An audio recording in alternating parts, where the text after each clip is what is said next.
আজকে আমি খিচুড়ি রান্না করব।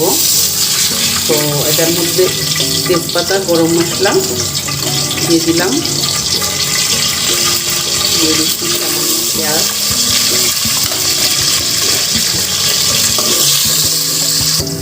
পেঁয়াজটা যখন ব্রাউন কালার হয়ে আসবে তখন দিয়ে দিবা আদা রসুন পরিমাণ মতো আন্দাজ করে।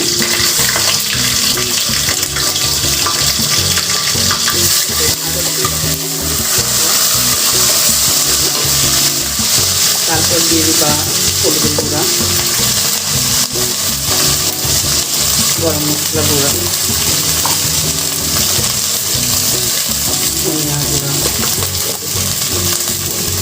মরিচের গুঁড়া, আন্দাজ করে যা যতটুকু প্রয়োজন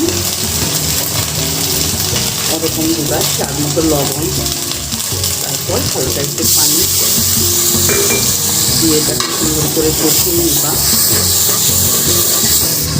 দেখো এভাবে যখন মশলাটা তেল ছেড়ে দেবে তখন দিয়ে দিবা ডালটা। আমি আরেকবার পানি দিয়েছিলাম, দুইবার দিয়েছি পানি, তারপর এখন দিচ্ছি এটা তোমার মুগ ডাল। এটাকে আমি আগে ভিজিয়ে রেখেছিলাম, ওই ডালটাকে আমি আগে দিলাম, কারণ চালটার সাথে দিলে কী হয় এই ডালটা সিদ্ধ হতে চায় না। আগে দিয়ে সিদ্ধ করে নিলে পরে চাল দিলে ভালো হয়, ঝরঝরা হয়। দেখো ডালটা হালকা তোমার হয়ে আসবে, তারপর দিয়ে দিবা চালটা। আমি পোলার চাল, মসুর ডাল একসাথে ভিজিয়ে রেখেছিলাম, এটাকে দিয়ে দিলাম। তারপরে চালটাকে দিয়ে একটু নাড়াচাড়া দিবা, দেওয়ার পর পরিমাণ মতো পানি দিবা।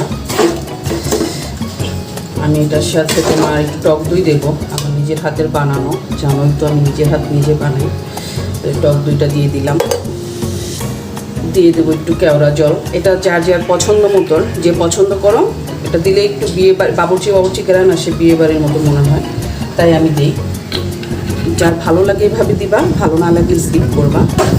এটা দেওয়ার পর একটু নাড়াচাড়া দিবা, তারপর পরিমাণ মতো পানি দিয়ে দিবা। চালটা হয়ে গেছে, এটা তোমার পোনা খিচুড়ি রান্না করতেছি। ওনাকে কীভাবে রান্না করো আমি জানি না, আমি এভাবে খিচুড়িটা রান্না করলে মজাও হয়, ঝরঝরাও হয়, সুন্দর হয়। দেখো পানি পরিমাণ মতো দেওয়ার পর দিয়ে দিবা কটা কাঁচামরিচ, ব্যাস। তারপর এভাবে ঢাকনা দিয়ে ঢেকে রাখবা।